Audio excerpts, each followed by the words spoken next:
International tiger day 29 जुलाई 2022। अंतर्राष्ट्रीय बाघ दिवस हर साल 29 जुलाई को मनाया जाता है। वैश्विक स्तर पर बाघों के संरक्षण व उनकी लुप्तप्राय हो रही प्रजाति को बचाने के लिए जागरूकता फैलाना ही इस दिवस को मनाने का मुख्य उद्देश्य है।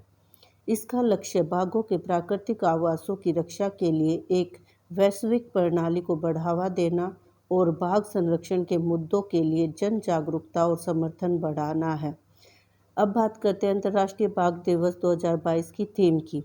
इस वर्ष का विषय India launch project tiger to revive the tiger population, अर्थात बाघों की आबादी को बढ़ाने के लिए भारत ने प्रोजेक्ट टाइगर लॉन्च किया है। वे उन पहलों का समर्थन करते हैं जो बाघों की सुरक्षा के लिए क्षेत्रीय लोगों के साथ सहयोग करते हैं और अवैध शिकार और अवैध व्यापार के खिलाफ भी कड़ी कार्रवाई करती हैं।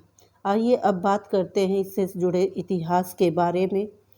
29 जुलाई 2010 को रूस के सेंट पीटर्सबर्ग में आयोजित हुई टाइगर समिट में कई देशों ने बाघों की संख्या में तीव्र गिरावट और इसकी प्रजातियों को विलुप्त होने से बचाने के लिए जागरूकता बढ़ाने का संकल्प लिया और एक समझौते पर हस्ताक्षर किए।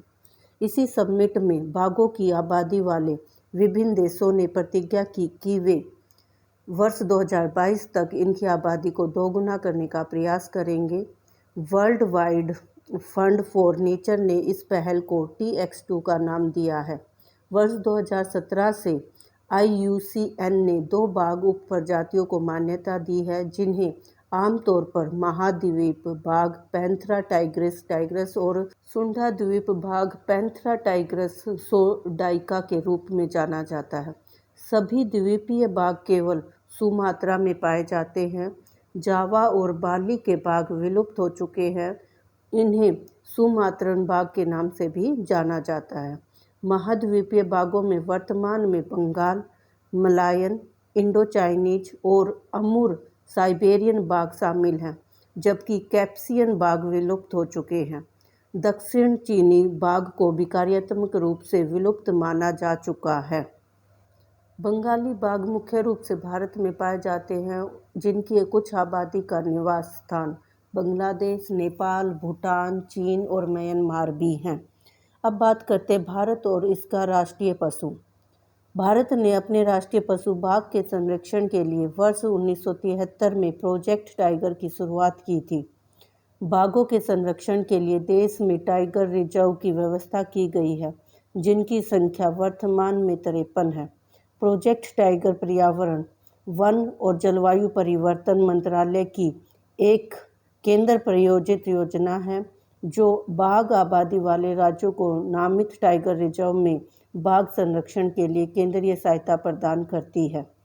राष्ट्रीय बाघ संरक्षण प्राधिकरण पर्यावरण, वन और जलवायु परिवर्तन मंत्रालय के तहत एक वैधानिक निकाय है, जिसका गठन वर्ष 2006 में संशोधित वन्य जीव संरक्षण अधिनियम 1972 के प्रावधान के तहत किया गया है, जो बाघ संरक्षण को मजबूत करने के लिए कार्यरत है।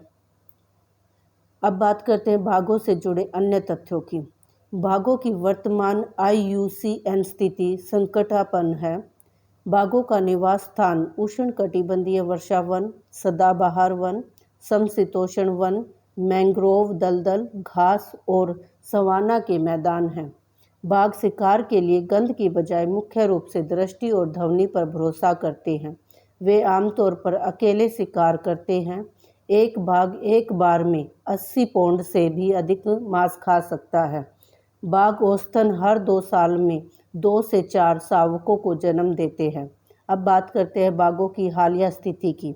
हाल ही में अंतर्राष्ट्रीय प्राकृतिक संरक्षण संघ IUCN द्वारा जारी एक रिपोर्ट के मुताबिक वर्ष 2015 के आकलन के बाद बाघों की आबादी में 40% की वृद्धि हुई है।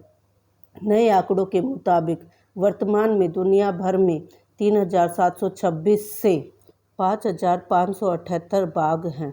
अगर आपको जानकारी पसंद आई है तो वीडियो को लाइक शेयर कीजिए और चैनल को सब्सक्राइब कीजिए। Thanks for watching.